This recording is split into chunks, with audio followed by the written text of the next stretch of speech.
Hi everybody, I'm going to be posting a little different type of video today.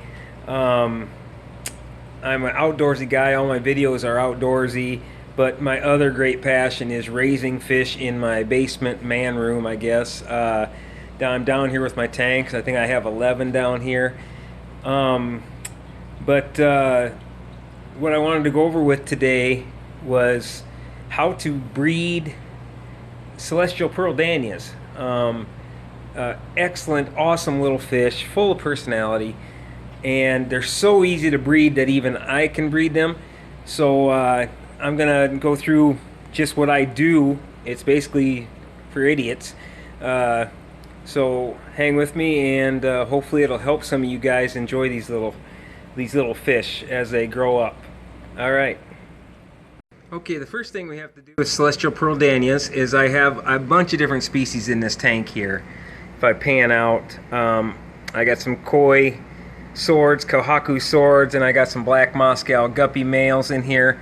But most of the fish in here are Celestial Pearl Danios. There's a male right here. See how orange his fins are? Now the males will have much more orange fins. Here's a male, right there. And also when you get above them, you can tell along the top of their back is also like a bronze stripe. You can see that bronze stripe on this guy here as he turned. Here comes a male right here. Right there, it's kind of blurry. Two males together. Okay, and the females are less colorful and pudgier in the body. Okay, here's a female right there. See her? Now also a female, if it ever gets in focus, all females have a black spot in front of their anal fin on their underbelly. Here's a female coming right here. And here's a female here. She's coming towards us. Right there. But they have a black spot on their underbelly right in front of their anal fin. It's very obvious when they're adults. You can tell very easily between, look how much more colorful the males are than the females. Here's a female here. Here comes a male. But yeah, that's how to tell the difference. You can even tell from a distance. See how the male's orange fins? Look at him right there. He's a male. And here's a female coming right in front of him. A couple females. There's one. So that's how you tell between, sorry about the guppies and stuff in the way. But that's how you tell sexes on Celestial Pearl Danios. Very easy. Okay, now I'm taking you to my breeding tanks. I use 10-gallon tanks, and this tank is currently it has babies in there. I'm going to try and zoom in. You can see, right? See those little dots that are moving around? Those are actual fry. There they are. See them? And these guys are about a week old now. That's how tiny they are compared to my finger. Okay, these guys right now are maybe 2 millimeters long. They're tiny, tiny. When they're born, they're just slivers. They look like slivers of glass, and they'll actually stick themselves to the side of the tank, mostly in a vertical position, right when they hatch. So you'll see these. They look like little slivers stuck to the side of the tank vertically, and what they are is they're working on their yolk sac. They'll stay like that for a couple days. They might flit around, but then stick themselves again to the side of the tank somewhere. And after 2 or 3 days, they unstick and they start free swimming. Well, as you can see, I have my preferred plant is hornwort above all else. I also have a Java moss in there. And just a big old sponge filter.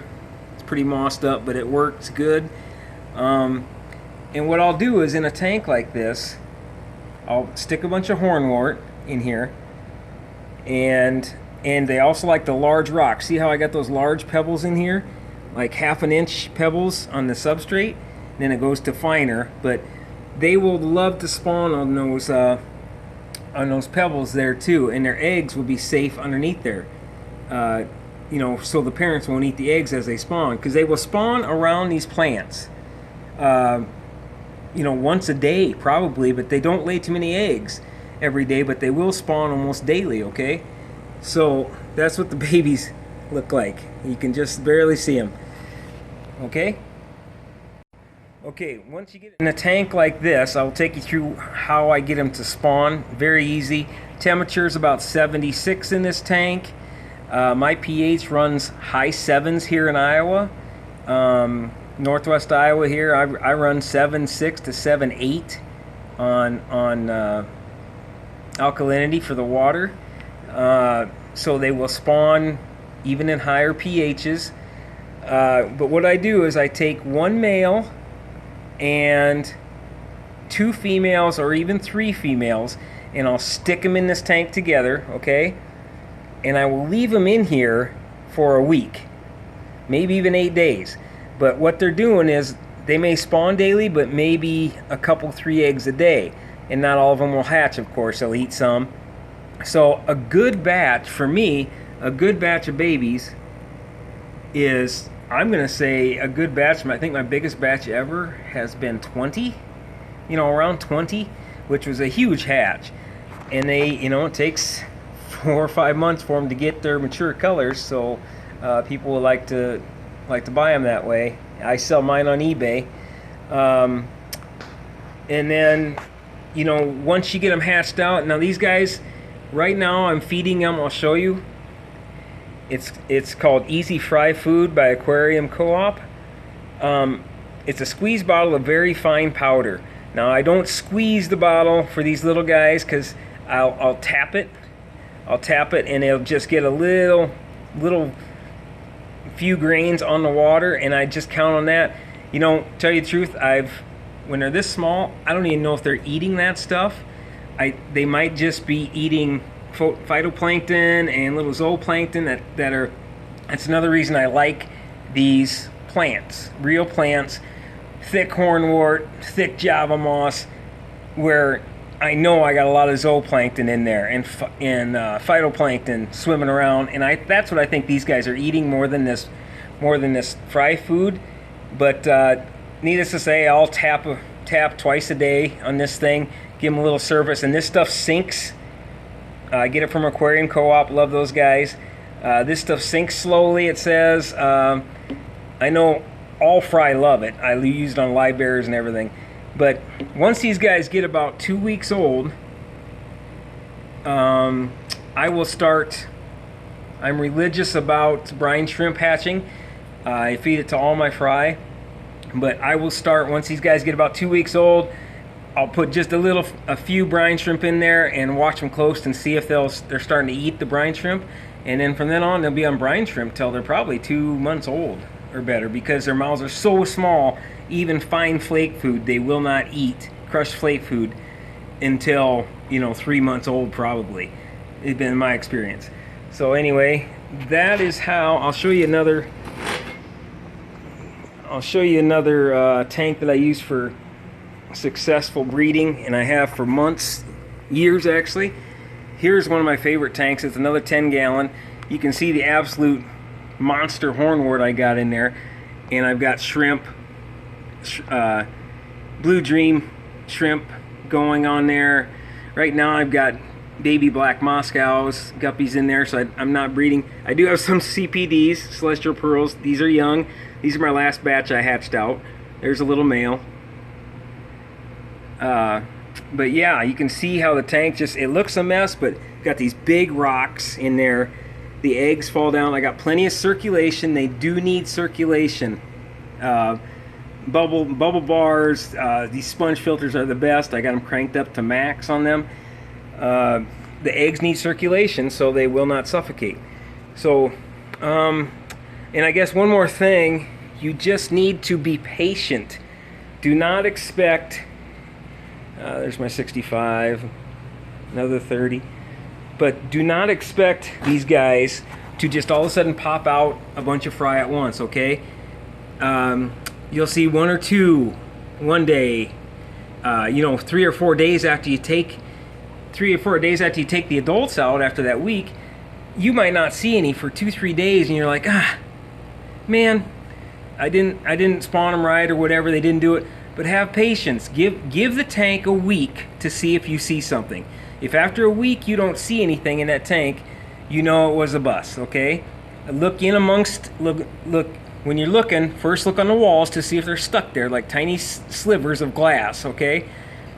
If they're not stuck on your walls, don't fret. They might be stuck on a rock somewhere, or even in the plant. But then you see how these guys are hanging by this hornwort? This corner is absolutely where they hang. I mean, they don't go anywhere out here in this current. You can see the current's quite a bit out there, but they just don't go out there. They'll hang in these plants. So look by your structure and stuff like that, and just be patient. If it doesn't work out one time, put your adults in again, but do get real plants, okay? Java moss works great. If you got a big old bunch of nasty Java moss, this is kind of spindly here because I'm just cutting off from my 65, but the hornwort is my go-to plant for spawning. Cherry barbs love it too. Everything loves it. So all right, so that's how to breed Celestial Pearl Danios. And if you have any questions, message me. Don't be afraid. I sell on eBay multiple species, but not right now because it's winter here in Iowa, and I probably won't ship anything till late March. But like I said, I got all sorts of species down here. I'll be selling black Moscows, Kohaku swords. Here's a whole tank of Kohaku's, koi swords, I guess a lot of people call them too. Many of them. Blue Moscows, I have blue Moscows too, selling them. You can see a couple males here. The lighting's not the best on that tank. But, and then I just got all sorts of stuff. Blue Moscow guppies. But Celestial Pearl Danios are pretty much my main go-to selling fish. You can see I have just a ton of them. They're everywhere here.